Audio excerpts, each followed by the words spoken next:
Welcome, everybody. It is such a great honor to be back in person with everyone at Commonweal.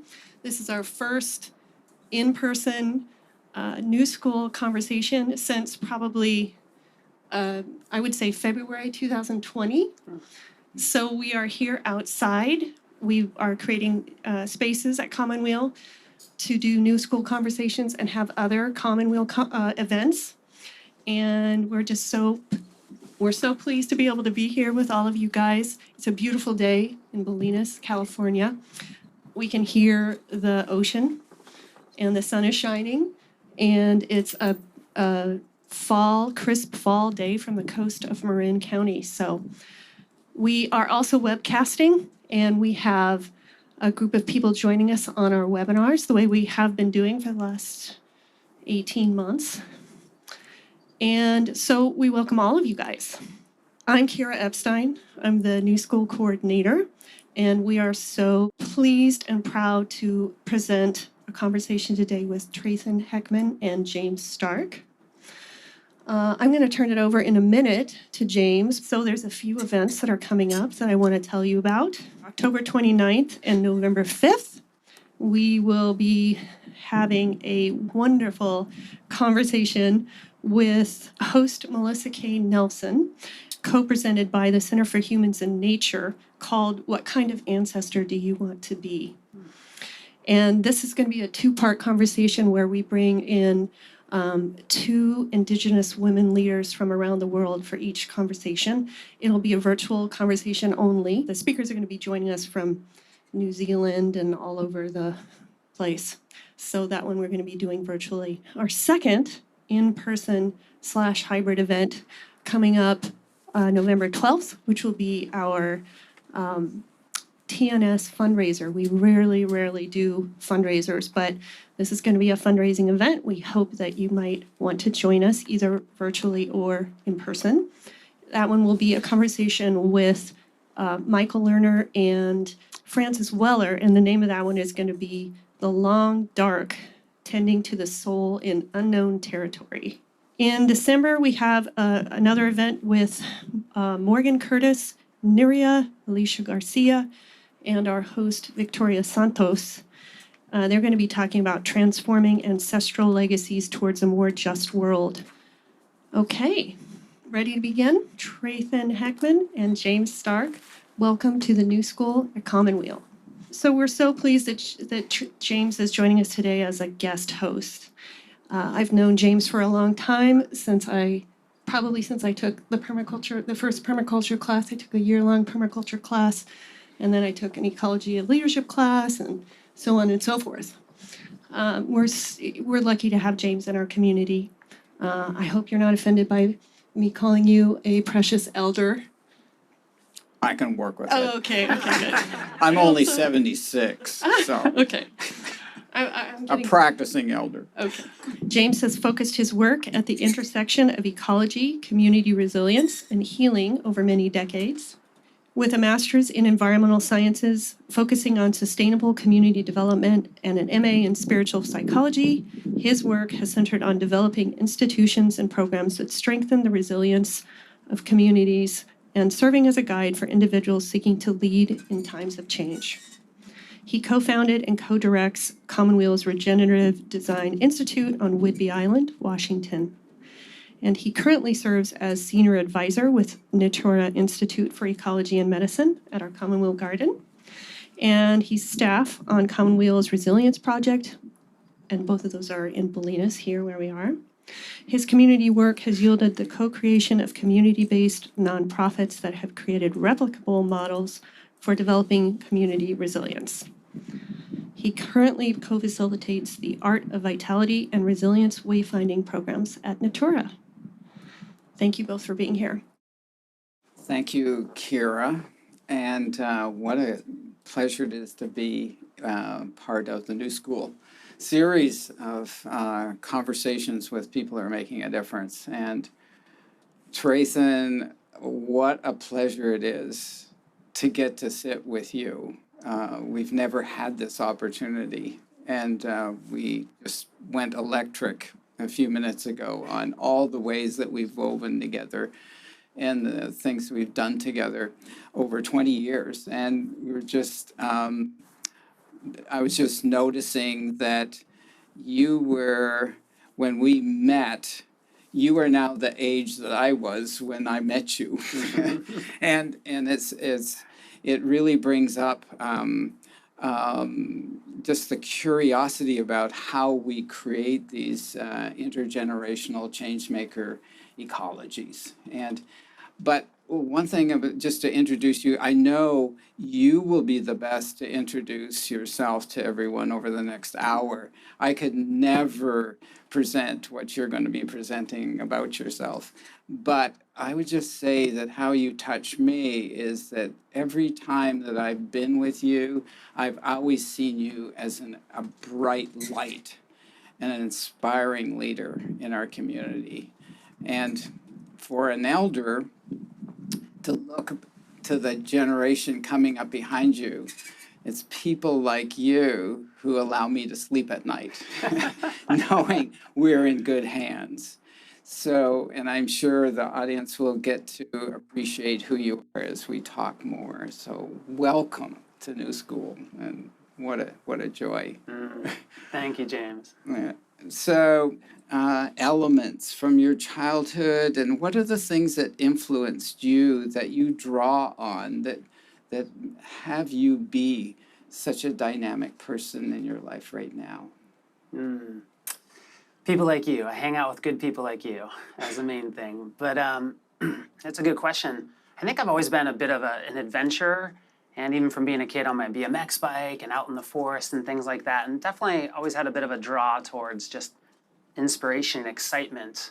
But I think for most of my life, I didn't recognize, what was going on in the world, my privilege, what I grew up with, things like that. And then as I was waking up to the state of the world about, 25 or 27 years ago, which even then felt really challenging, keeps on getting more challenging in some ways, but I started to get exposed to these just different sort of people. Like I saw this page on a wall. Has anybody ever heard of Sark? She's an author. Amazing author, and just writes with this kind of vitality and aliveness. And I was like, what in the hell is that? I didn't even know what it was. I didn't have a reference for it. It made me really excited at first. Then it made me really insecure, like, ooh, I'm not there. How do I get there? And started feeling that dissonance between, glimpsing things that are possible and then maybe where you're at. And then just, kind of stumbling along for more breadcrumbs, but realizing then eventually coming across permaculturists and people who are generating farms and forests and doing this amazing work. I didn't have words for it at the time, but things like purpose and passion and presence were the qualities that people had that really inspired me. And I was thinking, these folks are aware of what's going on in the world. They're aware of how difficult things are with our people and our planet, and they're just tapped into something else. I was just thinking, like, what's in their Wheaties? What are they doing that's different, and how can I get some of it? Right. And so, through time, I think it's that connection of passion and purpose and feeling a part of something larger has been the through line. And it's interesting because we all start at a certain point. We have our lives and they're going on. And then all of a sudden there's a wake up. I know for me was back in my teens when I read Rachel Carson's Silent Spring. I was like, oh my God, this isn't about jumping on the train that's going, where the train's going in the wrong direction. And that starts to frame up your life. I have some curiosity because we all find ourselves, we could be in any kind of role out in community. What were you doing in your 20s? Like I heard you mention something about your corporate life, and then snowboarding and having sponsors. Like, can you just say a little bit about that? Yes, Because it's kind of like the invisible for most of us knowing that. Yeah, I think in college I really just started waking up to a lot of the hurt and challenges in the planet, and it didn't feel good. It felt scary and a little overwhelming, and starting to try and do small things. I've quit using styrofoam and eat organic and things like that. And then, but what I really want to do is snowboard. I love snowboarding. I love being in nature. That's all I wanted to do when I graduated from college. And I was like, okay, I'll get good grades, I'll get the degree, and then I'm going to go snowboard. And then suddenly on a green board, of course. Yeah. Now they make green boards, which is good. Yeah. And so, but then getting pulled into the good job and the big company, the money, the pathway, all the pressures to kind of take the path that sort of society lays out. And so I did that for a couple of years, and then eventually I got exposed to Sark's writing and other people and just hit this tipping point of discomfort that caused me to want to break free and do what I love to do, which was snowboarding. And so I moved to Tahoe and slept on a friend's couch and would wake up in the morning and just stare at this beautiful open space just out the window, outside of Truckee. And just felt like my life was this free, open slate. That was the first time since I was a kid. And then just snowboard, go ride every day with friends, and that led to travel and getting exposed to more of these different reference points and starting to slowly wake up to deeper layers of understanding about sustainability and organic food and, being surprised when suddenly there's floating flowers and greens in my tea at this hut. And I was just like, it cracked open my paradigm. Because nature, I buy organic at the store, and nature's that thing out there that I kind of love. But when nature shows up in your cup, it's amazing that our paradigms are so fractured in our culture that you don't even think of flowers and herbs as tea and something that's a part of us. So starting to just get exposed to being connected in a different way, Yeah, it's so great. And I'm curious about when you had that first spark, that impulse, and the word daily acts. What was going on? What did that feel like? What were you doing when that hit? And you said, daily acts, I'm going to make this little publication. Yeah. Like, I love when we go way out where no person's gone before, and the excitement that comes out. So what was happening? What was that like? That's a good question. I think, just this trying to relate with all these macro challenges and then resonating with the kind of Gandhian be the change and the word ripples from different quotes about how the ripple effect of our actions and daily acts and communities. So these words were kind of just centering in my head. And after the Sark exposure, getting exposed to permaculturists and these regenerative farmers, getting exposed to pioneers, and just kind of getting cracked open to more of what's possible, like those things built up to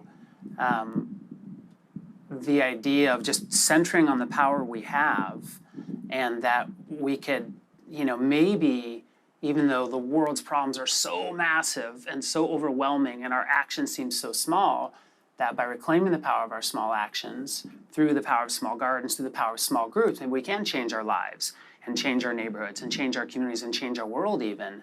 And so Ripples became the journal and Daily Acts became the organization. All the words kind of fit in there eventually. It started with that, and it started with exposure of showing up at the Permaculture Institute in Northern California Garden after being exposed to these herbalists and these regenerative farmers and different cultures who are connected with the herbs, that taxi drivers that know how to peel a bark on a tree and, for healing. And then I walked through the gate at the Permaculture Institute in Northern California and just get rewired by all this crazy food, medicine, beauty, fecundity. I didn't even know what all this stuff was. There's a pond and there's a cob office and there's a dragon head coming out of it that you put pizzas in. It's like, what is this stuff? And so that kind of grounded it for me. Right. Like, ooh, I need to do that. Yeah. How did you move from what you just shared into the idea of creating gardens? The garden, stepping through the gate at Pink at the Permaculture Institute, to me gelled like 7 years of being exposed to these purposeful people who are more present and transformed and living their passion and seeing, small gatherings and bigger gatherings, and then regenerative farms and regenerative forests and whole cultures connected to place and each other. But the garden was so practical and tangible. And just when I stepped through that gate, that idea that we can regenerate our connections to self and nature and community in a garden, in this place that a lot of people have gardens, whether it's a backyard, a front yard, on a balcony, that you could kind of tap into nature's operating instructions in this really relatable way. And so it just kind of became the core of our work, of this idea of you could change the world in a garden by learning permaculture and, and then just from there. Yeah. So there's a crazy number of gardens that you've made with your organization.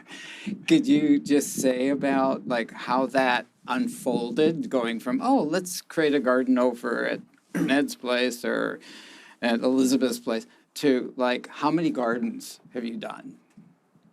A lot of, well, the gardens we've installed 37 demonstration gardens in Sonoma County, and then through action campaigns, we've mobilized in the range of 100,000 actions and projects through us and other organizations and networks in different states.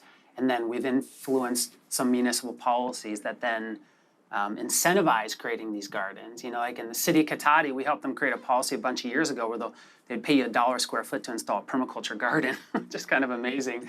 But it went from just, the tours, the things that inspired me, which I think could apply for all of us, of like finding what lights us up. And I got exposed to the permaculture garden and these tours and these different things. And so the things that made me feel good, I'm like, God, maybe that'll work for other people. And so of course I started with a tour, of showing people regenerative gardens and farms. And then you move to skill building workshops, like, okay, well, let's install a gray water system. Let's install rain catchment. Let's do practical things. And then that led to installing our first permaculture food forest in the city of Petaluma in our neighborhood. And we started working with our city, and at one point I was with the water conservation coordinator, and I said, Dave, we should plant a food forest over on that lawn. He's like, what's a food forest?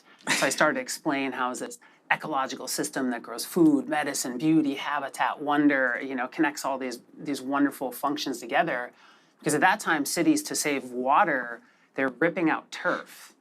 And so you take out 500 to 1,000 years of soil that it took to build, and then that goes to the landfill where it becomes 50-some times the amount of greenhouse gas emissions as methane gas. So there's this good idea of saving water, but then it's going against how nature functions. And so we're like, well, let's sheet mulch, and let's install fruit trees, and let's do bioswales, and let's do all this other good stuff.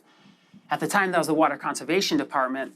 We had like 150 people came out, and the guy we were working with got it through his director, who's a little dubious, and he walks out and it's 80 degrees, and there's all these elders and young people, intergenerational, just digging and sweaty and muddy, and he just looked a little kind of confused by it.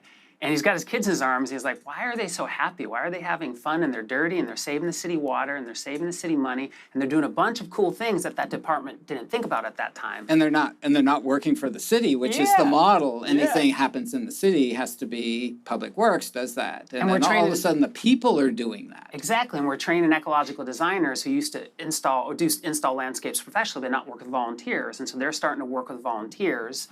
And you're saving stormwater, which several years later, when the new state requirements came in that required stormwater education and installation, but came with no new funding, cities were super happy, like, well, yeah, we've been doing that for you for a while. We're saving water and harvesting water and catching water and growing food and growing medicine and habitat, because you think like a garden, you just do all the stuff that fits together, but our communities are siloed and disconnected, and different departments focus on different things. So that first one, then that led to a few months later, another city said, will you install one for us? I was like, okay. And then that led to mobilizing a really big one at City Hall on 350.org's first day of global climate action. So we had 3 organizations, 250 volunteers, semi-tractor trailer trucks full of mulch, like bigger than this whole area, just mountains of mulch.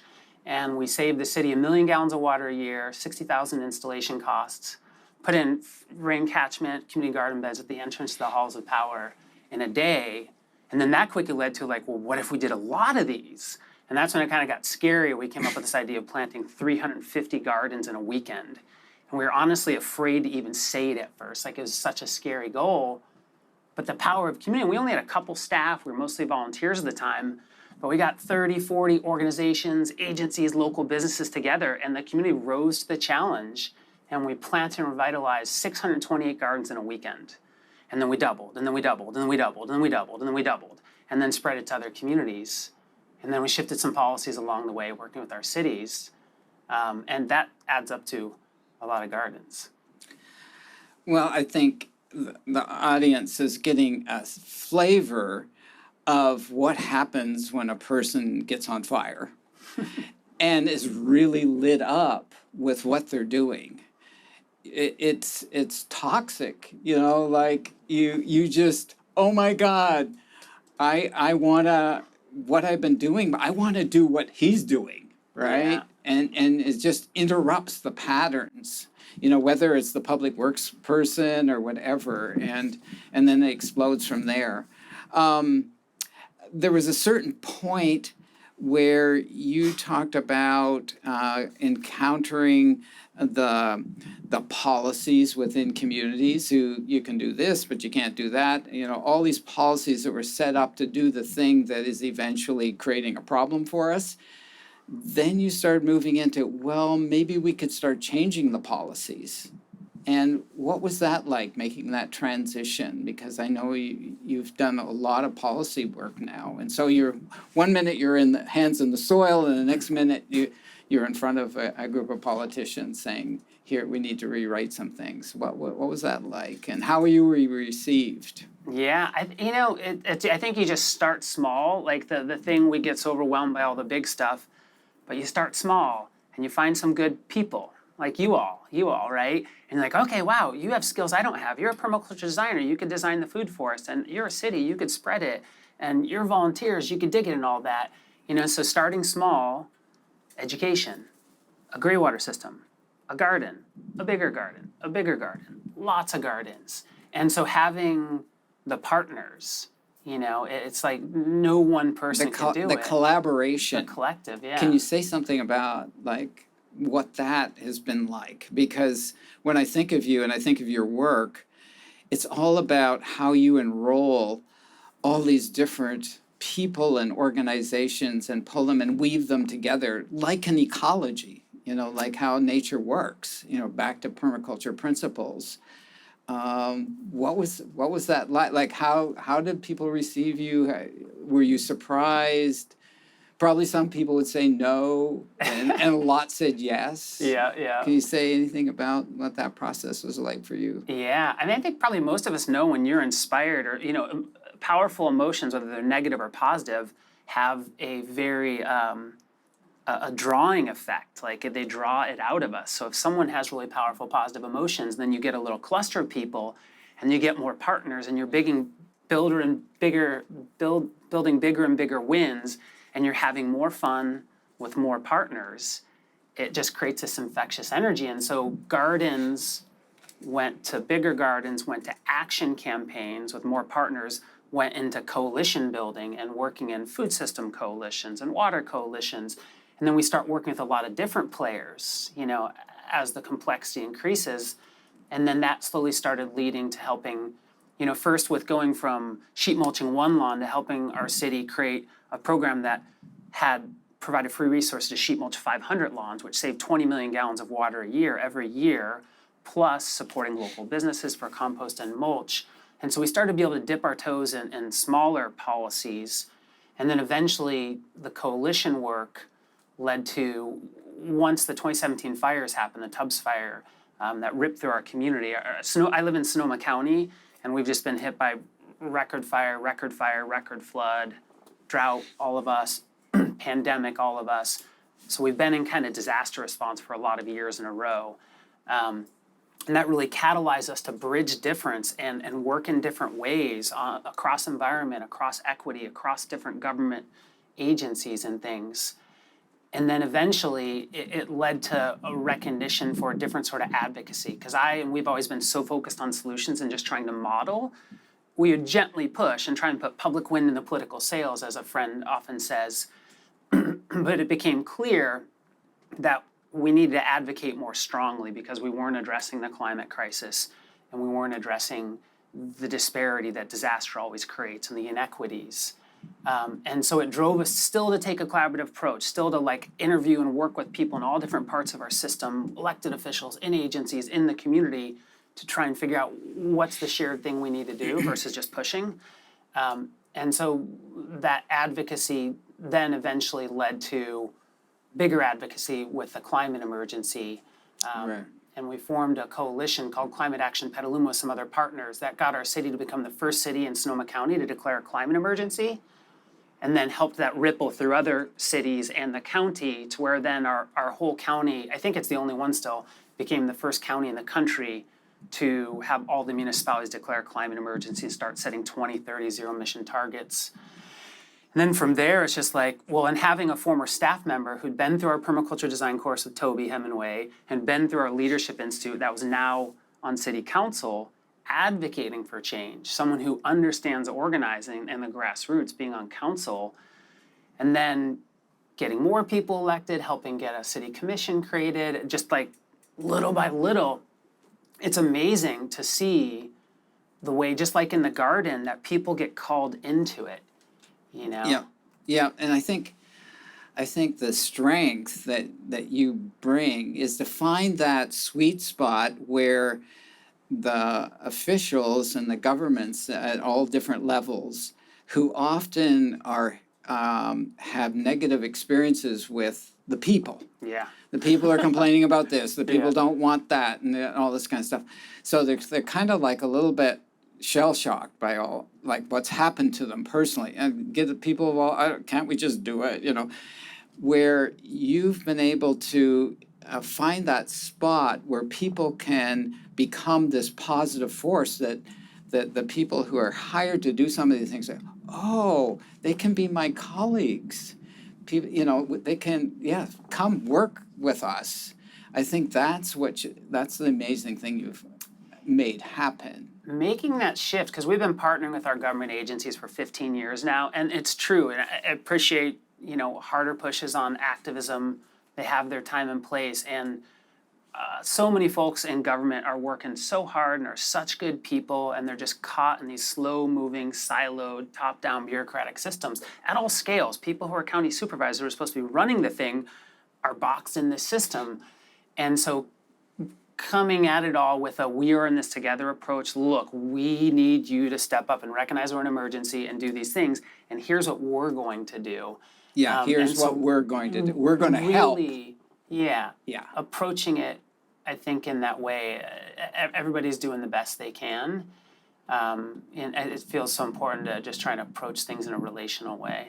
One of the most exciting things that I've experienced in our area is your early morning, 8 o'clock breakfast in Santa Rosa.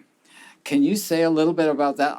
Like you walk in, it's 8 o'clock, so you got to get up early, and you go and you walk in, and here are like hundreds of tables. How many people would come to those? About 600, usually a little bit over. 600 breakfast tables with all the food laid out, and there are the politicians from all levels of government there sitting at different tables, and it's a celebration of community. Yeah. And you have breakfast together.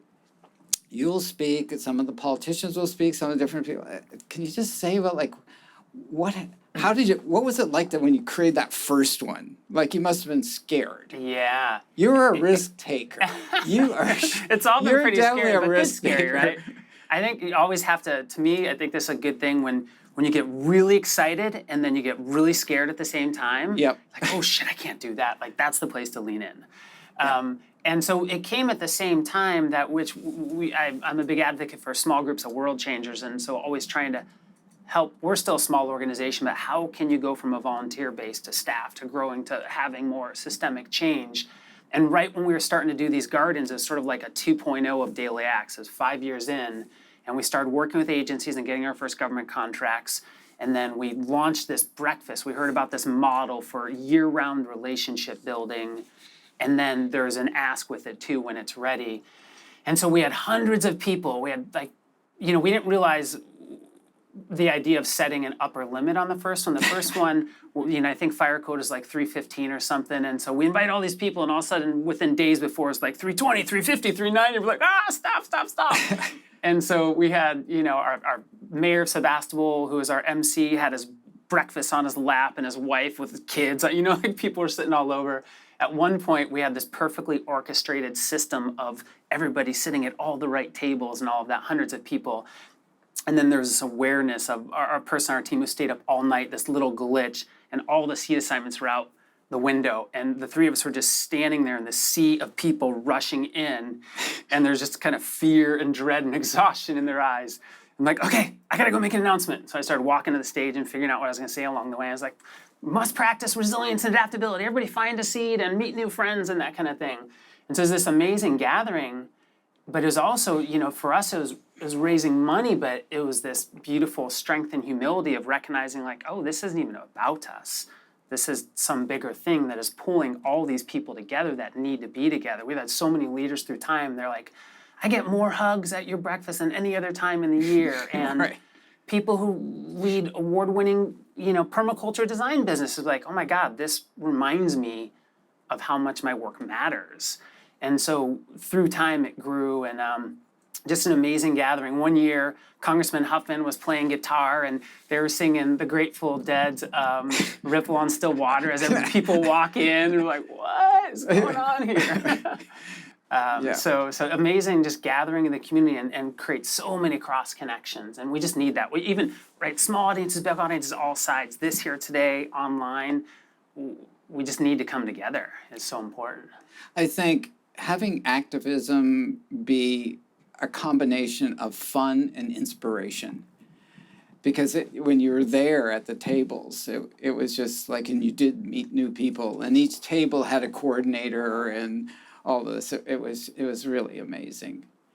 Can you say a little bit about, you've touched so many lives, Daily Acts has. Can you just give us a couple example of people who stand out, who came in out of the cold, like many of us, for the first time, experienced the program, engaged with you, and then got on fire and did things?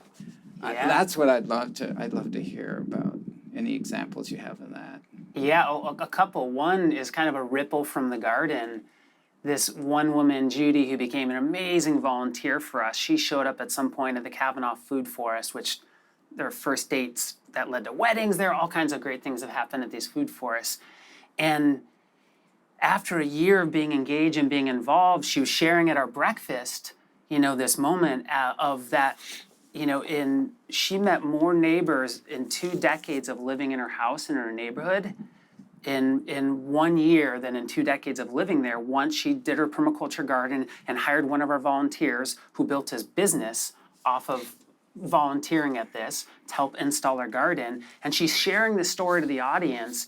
And this couple, Jim and Nancy Haig, who are there, Dave's parents, and they know permaculture, their kids do it, they're engaged, but she heard Judy talk about the community connection and meeting your neighbors, and that's what got her engaged. And one time then we're at one of our garden parties, a donor party in our garden, and Nancy's standing there really excited to talk with me, and I'm like, hey, how's it going, Nancy? And then she starts to tell me the story how she met more neighbors in 3 months since they installed their permaculture garden as a part of our Resilience Challenge Action Campaign than in 3 decades of living there. And she walks out the door, and there's high school girls sitting on the community bench they installed, picking strawberries from the garden, reading a book from the free library, and cars are stopping the street, and she talks about how they kind of like rock stars. All these people are checking it out. Right. And this was one of 7,000 resilience actions in our community that year, and then there were other communities implementing the program as well. And then they get more involved in daily acts and become regular donors. And then that leads to them hosting a gathering, and then someone gets inspired by their garden, and they do it. And I hear almost the same story. And it's like more neighbors in a year than in 2 decades, more neighbors in 3 months than in 3 decades.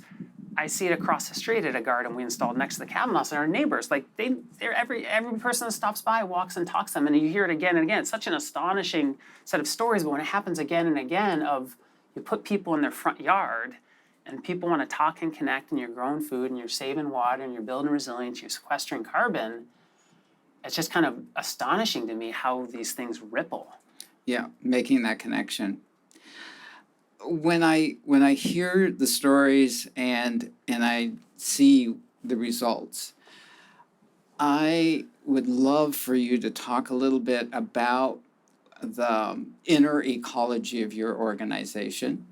and your inner ecology, your inner garden, because there's something that there's like a flow and an ease and a electric enrollment in the community. And I'm curious about what that inner ecology is of your staff. How do you create an ecology that is healthy inside an organization? It's so easy to, there's some challenge, but to create ecologies out here, but to translate permaculture and ecological principles inside an institution is a real challenge. Can you say a little bit about that, and maybe what what you bring, what your practices are personally, and then how those practices happen within the institution? Because I think it's really critical work. Yeah. Because I think that the whole responding to the poly crisis for me is it's an inside job where you start. Yeah. Can you just say a little bit about that? That's a whole separate like half-day conversation. Yeah. We may run out of time. At some point, organically, like, people who are more present and passionate and purposeful, all these things I didn't have words for, of having these exposures and eventually getting more of what it is by having a Tai Chi practice and starting to meditate and do these things. And then came upon reverence as a really core value for me and for our organization. And I came across this definition by author Dengmin Dao of reverence as the stately determination to make something worthy of the materials and the moment. And I loved reverence as a state of awe, powerful emotion, but reverence as a compass. There's this moment, us sitting right here. There's the slightly bigger moment with folks in their living rooms or somewhere. There's the seasonal moment, the drought moment, the planetary moment, and centering in reverence as we work with the complexity and the unknowns just makes a lot of sense to me. And these ideas of, the be the change, of to model in ourselves what we value and how we want to be, to then that is how we are able to start to do shared pathfinding with others. Like we have to be kind of working on ourselves to effectively, in families, in homes, in organizations, in schools, churches, anywhere, certainly in the grassroots. And so it went from talking about these things and teaching about them to going, okay, well, people still are having a hard time embodying it. We have to put in our strategic priorities. We need to start our meetings with meditation and check-in. We need to do 2-week Be the Change challenges. We need to, and so it's just this constant process, do quarterly retreats around, teaching personal ecology practices and self-care practices of meditation, visualization, understanding your nervous system and how you calm down your parasympathetic nervous system, whole range of things that we do together. And through time, they just became organizational practices where other people do them and other people lead them. And it's amazing to see, not that we don't get stressed, not that there's not difficulty, but through all the difficulty, all the growth, all the change, all the unknown, all the fearful moments, when people are practicing in themselves and we're practicing with each other, it's like if someone sits up and you're like, oh yeah, I want to sit up. If someone's breathing better, they seem more grounded, they're checking in, they start with an inquiry when someone is really triggered versus jumping into something else. It's phenomenal to see the impacts it has just on how we are with each other, and then how we're able to handle challenges and reset. And then we bring that into our coalitions and we, get our city manager to let us do a little guided meditation in the middle of a policy setting session before you're making big decisions at 3 p.m., a time that our brains are not functioning well and our emotions. It's like it's good to reset and ground. Right. And so yeah, it's just become core to who we are, and we're always trying to figure out how to help it be more. How do we get people in nature more? How do we help them remember to take breaks during the day and recenter? Just so we have such important work we're doing on this planet, to be present, to be reverent, to step into the power of our daily actions, to remember when we relate with anybody, nature's operating instructions, Fritjof Capra, talk about nature sustains the web of life by creating and nurturing community. And so similar to reverence and similar to ripples, our journal and, core value of reclaiming our power, and then nurturing community these became our core values and our core operating principles. And so it's constant work to figure out how to live up to them and find new practices, but centering on who we want to be. It's a continual practice. Yeah, it's the core though, like you're saying, like we can't have the great external change in my mind without that internal. And can you say a little bit about, because the people who have been involved in your projects and in your programs, can you say a little bit about service? Because like what happens out of service? What opens up when we do service? Because we can have the idea and we can be musing about it, but it's when we go into action, when we actually serve, that the unfoldment happens, the miracle, the wonder, the new connections, all that. And can you say a little bit about that? Yeah, I think I associate service with being connected with serving a larger purpose, something that's bigger than us. One benefit immediately is it gets us out of our ego and our small self, at least for me, of like, oh, whining or complaining or whatever it is. And then when you connect to something larger, it gives you the power of that larger thing.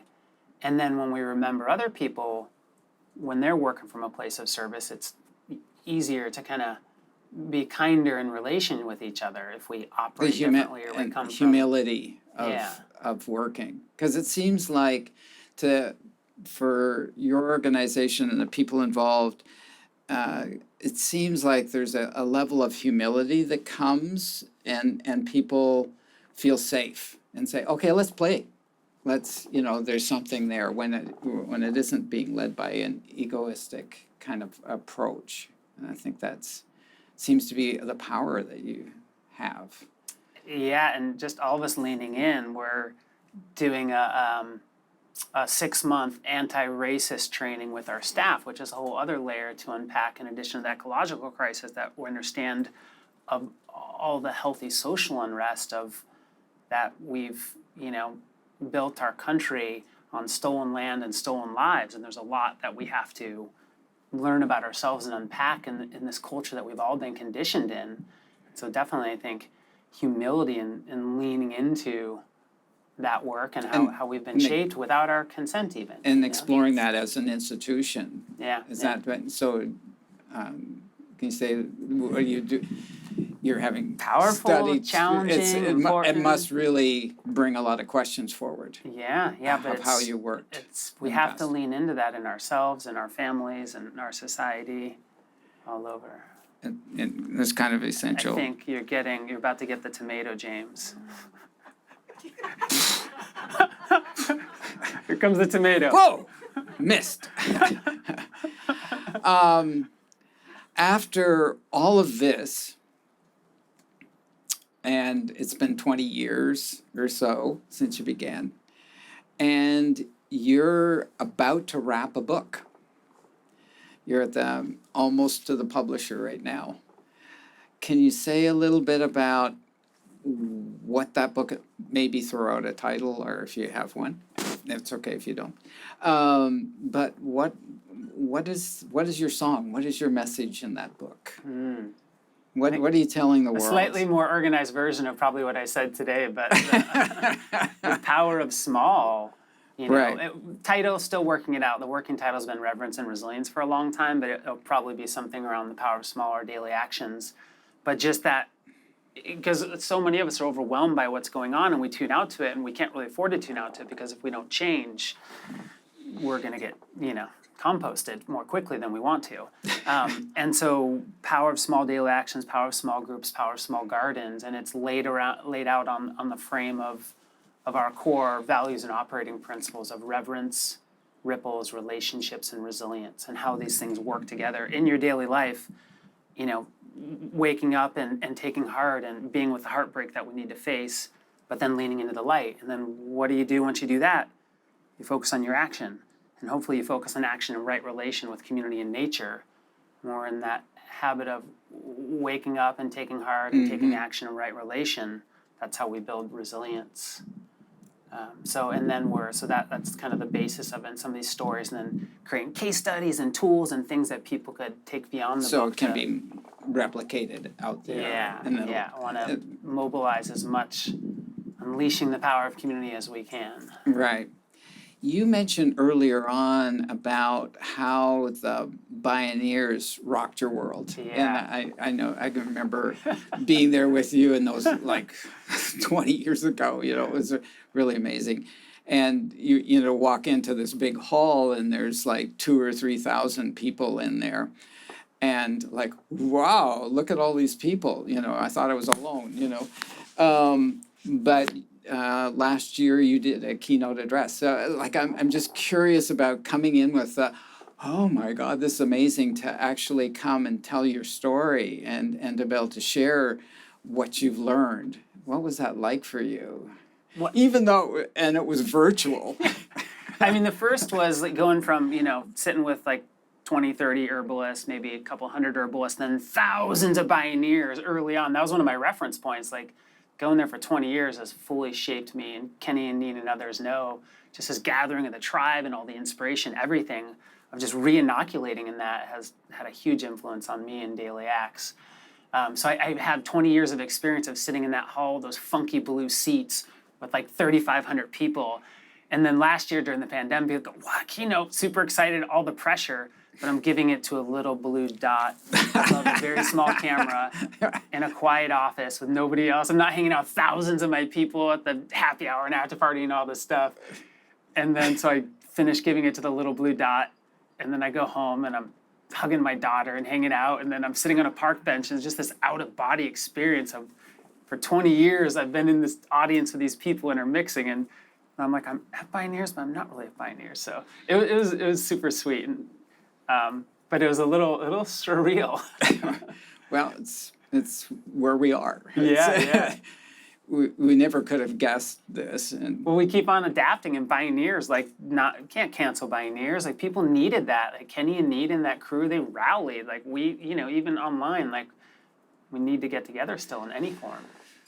As we lean into the poly crisis with all the climate change and social injustice, like all the things, all the stressors that we have, and this last year and a half has given us some kind of an indication of how radically things can change, and we can't count on anything. I just have some curiosity. I personally, I like to, because I get the immediate, we got to do something immediately, and I agree with that. But I also like to save some time to think, well, where are we going? Not if we go down the tube, but where could we possibly go? And so right now I'm thinking about 2121, 100 years into the future. What could your community look like? Do you think about that? Do you wonder about that? Because we know that Amazon has an idea of what they want the future to look like. And so do all the other corporations are thinking about where they want that to. Like, I think it's important that we take a little bit of time to be visioning and expressing that vision and expressing that hope. Do you have any thoughts around that? I like the expansion, since we got the climate emergency passed and the new commission got the 2030 targets, which no community on the planet has done. We're so focused on the next 8.5 or so years, like zero emissions by 2030 with equity and sequestration, all that. So we're deep in like, what do we need to build to do that? And you've cut out the gas stations. Yeah, our city became the first city in the country to ban gas stations. And then really also just set, really bold new all-electric code too. So I think one of our commissioners who knows such things, he's a national climate leader, I think we're potentially the first community that's post-peak fossil fuel infrastructure. We still got to address with a lot of existing stuff, but as far as new design. So yeah, and Petaluma was a climate laggard not that many years ago, and now is doing nation-leading policy, shows the power of small and the power of community. But 100 years out, I think just embracing, like, that's the beauty of reverence. Like, it's facing the hard facts, it's letting our hearts break. That's a part of this time, because there's going to be a lot more devastation. There's going to be a lot of loss. There's no changing that. We need to be able to kind of stay awake to and work with that, but ideally not get overwhelmed by it, and also focus on all the good, all that we could regenerate, all that we could save. There's phenomenal solutions happening 24/7 in every nook, cranny, and corner of this planet. Like Paul Hawken talks about this, we're this global planetary immune response. And so I think a lot of it looks like life in a permaculture garden. We're already visioning it now. Our neighborhood's food forest ripping up a main street and having farms and community gardens, cars out of there. They'll be all electric, obviously, but bikes and walkable, and people are connected with each other. And there's hard work and there's challenge and there's loss, but people are happy and they're fulfilled and they feel a part of something larger. We've tapped into this. Like, imagine hitting a tipping point when it isn't just a small group of world changers, a few of us, when it's our collective societal mission to regenerate and restore the earth and our communities and address the injustices and right the generational wrongs. I think that's Sweet. I want to live there. Yeah. And mulberry trees everywhere. We have a Pakistani black mulberry Not tree the that ones brings out tens of thousands. not the of ones that they bred out of fruiting. No, But the like ones that yeah. actually have the fruit on them. Yeah. Well, just like that first at your garden, like walking into these gardens and chickens clucking everywhere and catchment and food and medicine and beauty and homemade honey wine and all these sort of things. And, like rather than just the occasional glimpse of like, what is this? Like that's just the collective story. Right. Each one of us who's listening to this and listening to you is probably wondering, where do I start? And what do you need to start? And do I need a PhD? Do I need,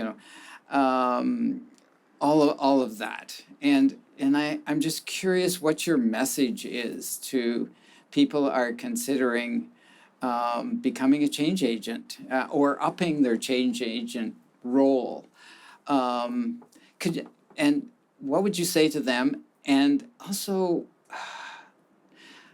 one thing that I'm privy to is just what an exciting life it is to be a change maker.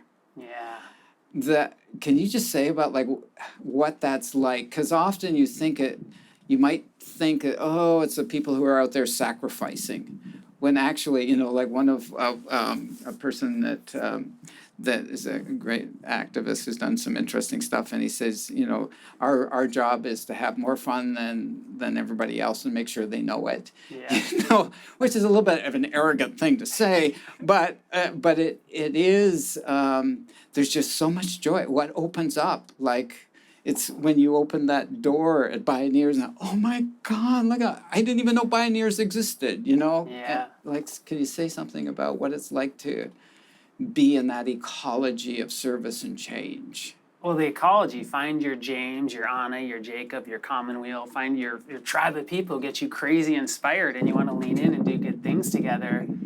And thing I didn't know early on, which, all the awareness around the neurochemistry of Buddha's brain and of flow states, and that finding your interests and having your interests layer into passions and having your passions build towards a purpose and having a sense of autonomy, being able to act, a sense of competence and mastery. These are 5 of the most powerful neurochemical drivers in us. They make you feel like, I got to go do that thing. And so surrounding ourselves with the things that make us interested, that make us passionate, that bring us purpose, that feel a sense of autonomy and action, connection to nature, connection with others, like these are such powerful neurochemical drivers.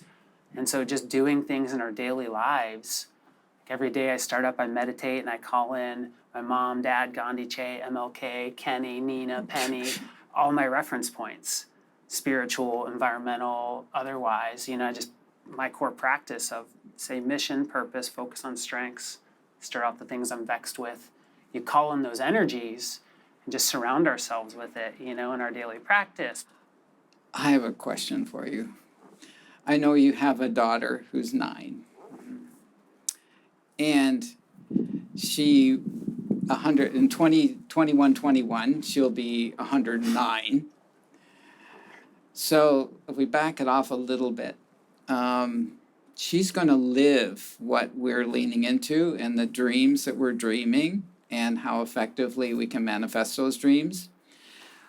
I know a lot of parents, well, whether they even choose to have children or not, that's one big turning point. But when you have children, what do you say? How do you describe the world that she is entering into?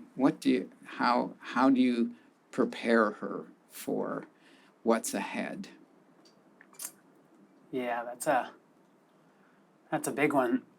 I was pretty tired a few years ago and ready to pull back and chill and tend family and spend time with her in this really important age. At the same time, that's when the climate emergency was really hitting hard. It's like, I want to take more time, but I need to lean in to help keep the wheels on the bus. So that's what catalyzed our deeper policy push for me in moving to that space.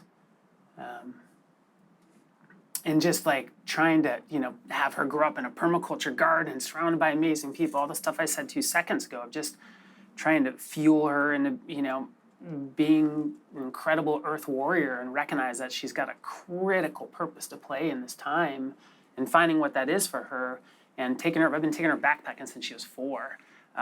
With her little ladybug backpack running down the trails, falling in the dust and looking for fairies. I'm okay. Yeah. But getting her in nature and getting her connected and getting her to listen to the songs from the hawks and just feeling a part of this living, breathing world that can help hold our hurt and help provide guidance and connection. So just trying to infuse her with as much of those skills and tools as I can. Yeah. I feel what came up for you from the heart level when you thought about your daughter. And I know for many of us, thinking of the children, they're arriving, is one of the things that really gets us out in the morning. Yeah. And I know it's touching for me to think about that. But I am so glad you're out there doing what you're doing, and so glad that you came today. And I would love to just open it up if anybody has any questions. Or tomatoes. Yeah. If there's any eggs, I like mine sunny side up. Let's do one question from the in-person audience, and then we'll do one from the chat. How about that? I'm Claire Peasley. I live in Point Reyes Station, and I'm currently really active with West Marin Climate Action. So I'm so grateful for this opportunity to get this big infusion of light and direction and energy. One of our big challenges in Greater West Marin, which has a lot of very powerful self-created organizations, because we're our own entity with, the county to help, but we create what we want, and that's one of the cool things about living here. We're networking together as organizations now to address the challenges that we all have with regard to equity. Now that word was mentioned several times as you went along, but I was wondering, both in your organization and in your town, what has been one of the biggest challenges for inclusivity and empowering other people that don't look like you and me? And what have been among the most powerful avenues for bridging and engaging? And for me, it's taking a back seat and listening, but literally bringing more people of diverse origin into power, action, leadership. Yeah, that's a super important question. Yep. I'll start with, in that climate emergency, when we're first mobilizing around, we need to get our city to declare a climate emergency and to create a new cabinet or a climate commission. We were very conscious not to just mobilize around the climate emergency, but to frame it around prioritizing equitable climate action. And not that we had all the answers or all the skills, but we knew it was critical. And in doing that, and then in the city working with us, once they declared a climate emergency, we helped create the criteria for the climate cabinet and got them to do their first ever public process. And we hosted a forum on equity and climate action. And all these things led to a record number of climate commission candidates. But also we started out 2 of the first, based on criteria, but an interest, 2 of our current and original climate commissioners are women of color. One's a Black First Nations climate justice organizer, and they both attended this event that we hosted, our coalition, and neither one had any intention on running for office. And seeing the need and seeing the inspiration, hearing the community call for this is what brought them into the conversation. And we certainly cannot put all this, like, as a white male, as white folks, we have to do our work and be voices too. Like, we can't expect the leaders of color to be the voices for the conversation. But bringing that as a frame up front, and then when we created a people-powered climate emergency framework with the city during the pandemic, the city was buried in addressing the pandemic, and so the commission and a bunch of volunteers organized, and we created a 50-page climate emergency framework that's guiding our city. And every ounce of that had to, like, what does equity mean? What does that look like throughout that? And so it started a conversation in the city, and there was a number of other factors. It just brought it into the center, and that brings up discomfort and unknowns, and how do you do deep and different engagement while immediately addressing all the issues of what the science says about mitigation and changing our buildings and that. And so there's these tensions in that, and we it's on our website, but Daily Acts piloted with an equity consultant and partner, an Equitable Climate Action Coalition that has 100% BIPOC community members, and we funded it. We paid them to be able to show up and learn about the framework and attend meetings, and then they made policy recommendations. And so our government structures are not set up for good and deep engagement at any level, let alone on the equity side. And so in learning in that, there's just a lot of listening and relationship repair that has to happen. And so just by starting with that intent and then addressing the difficult things as we go and getting more diverse folks in the conversation and doing our learning and study and having, cultural humility and reading books like White Fragility and How to Be an Anti-Racist and kind of doing our work so we can try and be more literate in this space and build relationships, It involves a lot of undoing of thinking that I and we've had for a long time. But I feel hopeful for that work being done, even though it's challenging work. When people lean in, a lot of good things are happening with it. Did that help answer a bit? Great question. Yeah, really Great good. question. Okay, we have one from the chat. This is from Joanne Moylan-Aub, and she's just asking, can you briefly describe the difference between permaculture gardening and organic gardening? I think James is probably the better Jedi. Oh, I'd on love that to than hear what me. you're, I think, permaculture is so many definitions. It's this holistic design science that's rooted in the ethics of earth care, fair share, and people care. And then there's these universal strategies. Produce no waste as a strategy. It looks different in West Marin versus Sub-Saharan Africa, but it's this principle, this operating principle.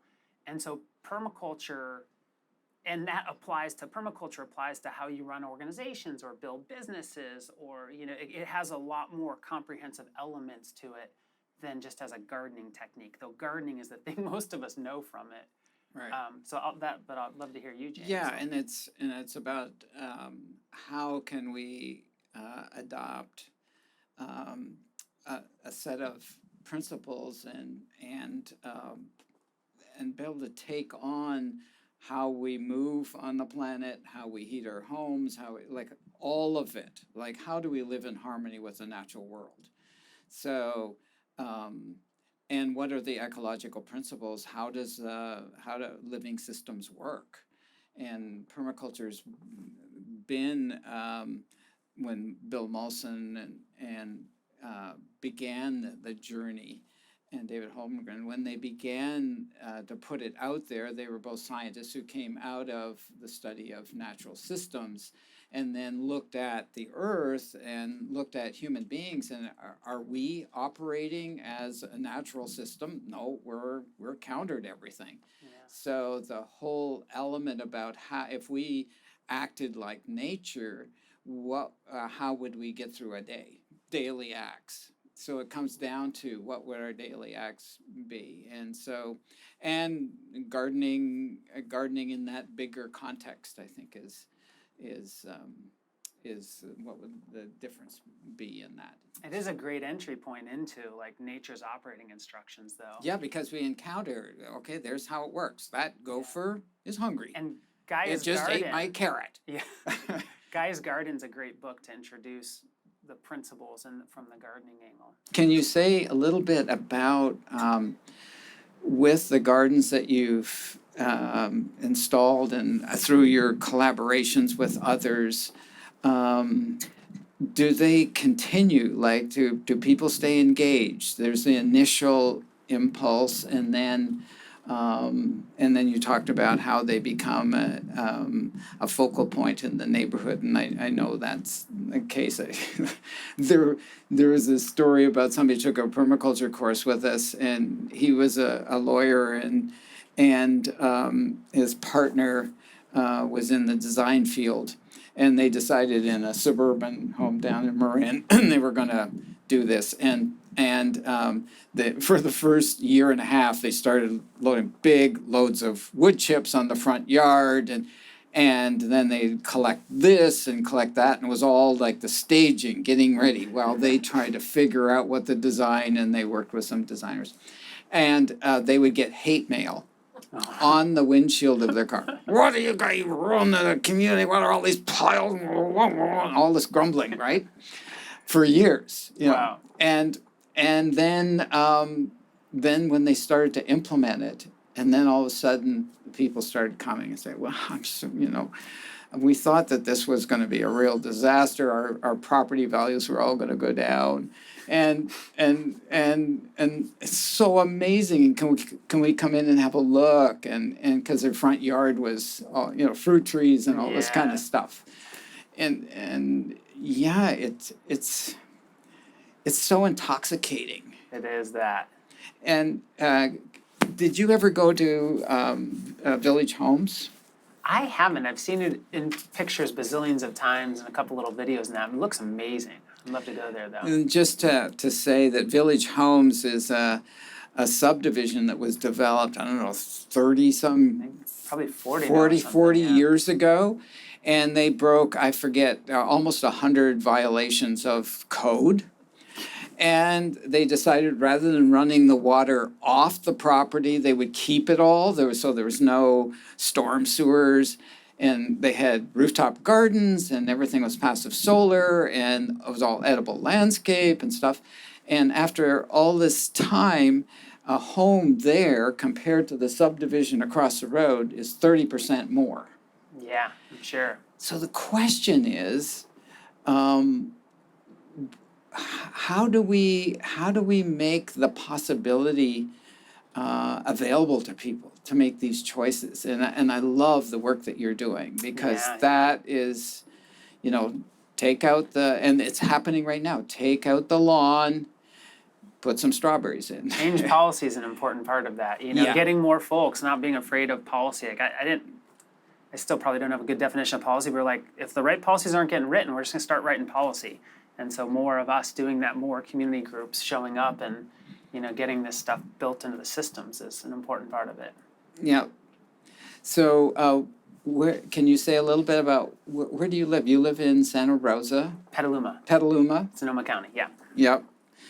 And what's it like, because you must spend so much time doing your work. Do you get at all to work in your garden?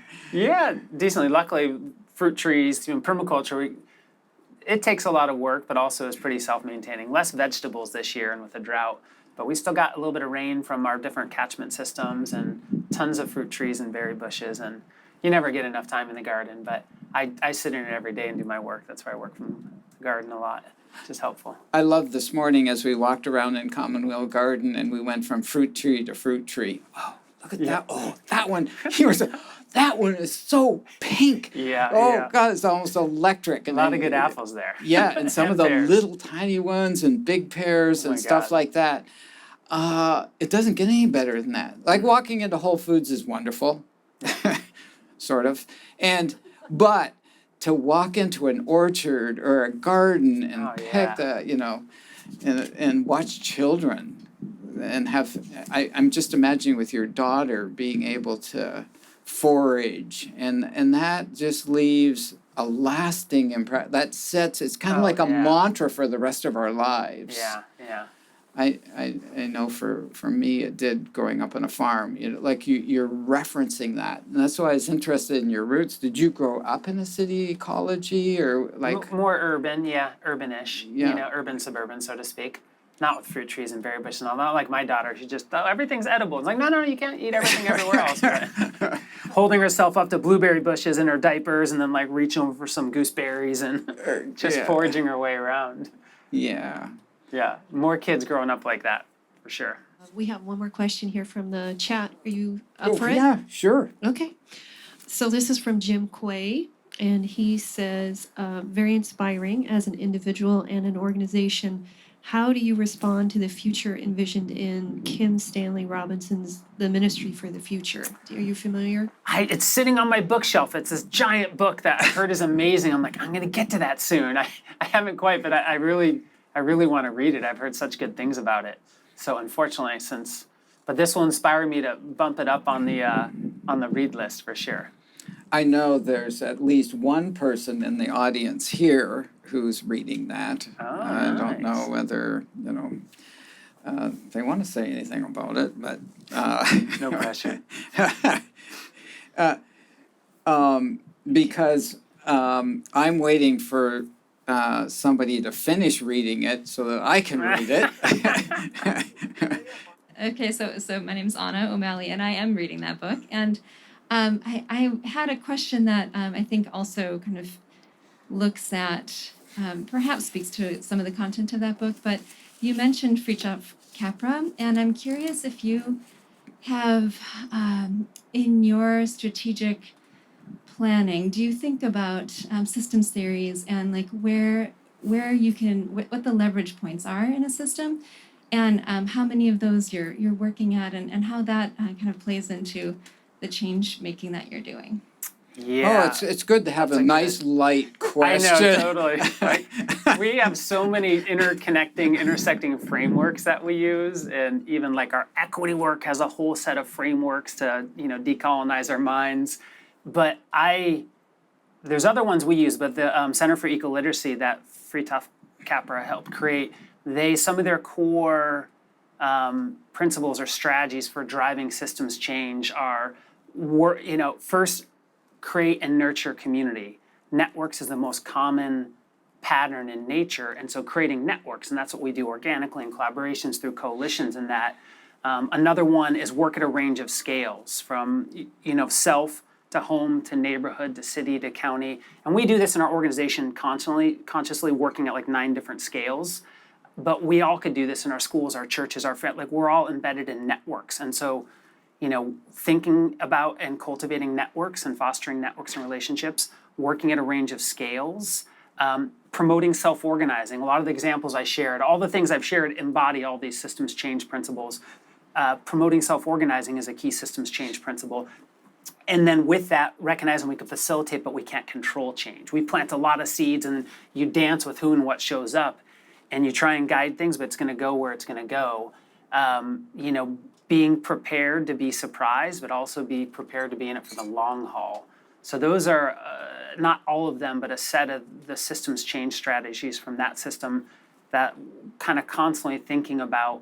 There's a really great book called Forces for Good from an organizational perspective, and they mapped out these 6 core principles that it doesn't matter whether you're a right-wing think tank or a really progressive organization or a super artsy organization, that they all kind of did the same things regardless of scale to drive systems change. It's this idea of an entity being an ecosystem catalyst, that you get businesses and schools and churches and lots of players focused towards a collective good. And so that's a really good one. They call out networks. They call it inspiring advocates or evangelists, people who are passionate about your thing, which comes from your deeper why. That's why people do things, a deeper why. Working with government, working with business, being responsive and adaptive. So those are a couple of the sort of systems change frameworks that we use, and then we're constantly adding in other ones and looking at how they all mix. It's heady, complicated stuff, but it's helpful to have the pattern recognition and then line up with these things that create change. Or as I don't know where you got it, but the idea of feed two birds with one scone is another one, like multifunction in permaculture, right? How can this thing do many positive things and solve many problems? Yeah. Well, and thank Jim for asking that Yeah, I wanna read question, that book so because much. the book and there is Michael Lerner just recently did an interview which will be recorded. It's recorded and available with the author. Oh, cool. Which All right, is I wanna really listen to that. amazing, and it's kind of I'm shooting up because I haven't I'm shooting out there because I haven't read it, but my understanding is it's kind of like a science fiction, only it's about a couple of years from now, and how things are unfolding, and it's a great, captivating read about some of the ways this could unfold, and I think it's great to have that picture so that we can prepare ourselves. Kira, do you want to come in and? Did you want to read your poem, James? Okay. It would be nice to end with that in a way. Poetry helps. You had mentioned about how do we source and this journey, and it isn't like we're going to go back to living how we did 50,000 years ago or whatever. But, and you mentioned, Kira mentioned that this series about what kind of an ancestor you're going to be. Yeah. And the presence, I think that the presence of ancestors is something the opening that up. We tend in our culture here have the presence, having our ancestors, the ancestor field not being present in our work, and I think it's really important that we do. And this touches on a little bit on that because it's what we know inside and what we're connected to. So I'm gonna read this. Winged Heart Airlines. Thank you, ladies and gentlemen, for traveling on Winged Heart Airlines. Please take your seats and assume an upright position. Whatever you do, do not assume the posture of a wilted flower. We are all counting on you. The co-captains on this transport are many. They all hope you enjoy your trip. Hopefully, your dreams were revealing and meals nourishing. May the heart inside your feet pulse with the inner knowing of what path you need to take now. I think that message, and I just want to read that one again. May the heart inside your feet pulse with the inner knowing of what path you need to take now. Their only request is that you keep going. Keep going, friends. Keep going. I know at times it seems that you're lost, that we all are completely lost in this dark age, but it isn't the case. We are all part of a new world being visualized and rewoven. What are being called by the ancient futures? We are being called by the ancient futures. We are remembering the way, and that takes a lot of time.